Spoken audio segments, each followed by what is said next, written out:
আলহামদুলিল্লাহ, দীর্ঘ কয়েক মাস ক্লাস করার পরে দারুল উলুম ইসলামিয়া হাফিজিয়া মাদ্রাসার তৃতীয় শ্রেণীর ছাত্রদের আজ আরবি পরীক্ষা শুরু হয়েছে।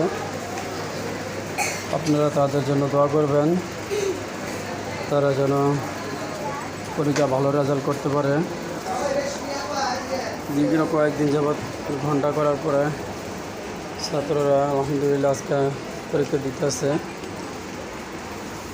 তৃতীয় শ্রেণীর ছাত্রদের আজকে প্রথম পরীক্ষা হলো আরবি পরীক্ষা, আরবি লেখা।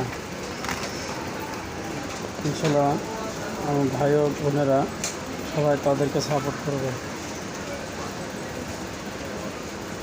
ইনশাআল্লাহ পরবর্তী আমি লেখার ভিডিওগুলি দেব, সবাই ধৈর্য সহকারে দেখবেন লেখাগুলি।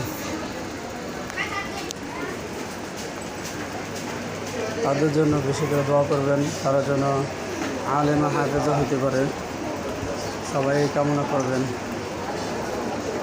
পরীক্ষার হলটা কেমন হয়েছে অবশ্যই সবাই কমেন্ট করে জানাবেন। আমাদের ছাত্ররা অনেক বদ্ধ, তাদেরকে যেভাবে বসতে বলে ইনশাআল্লাহ সেইভাবে বসে পরীক্ষা দেয়। হ্যাঁ, লেখো এদিকে তাকান, নিচের দিকে তাকান।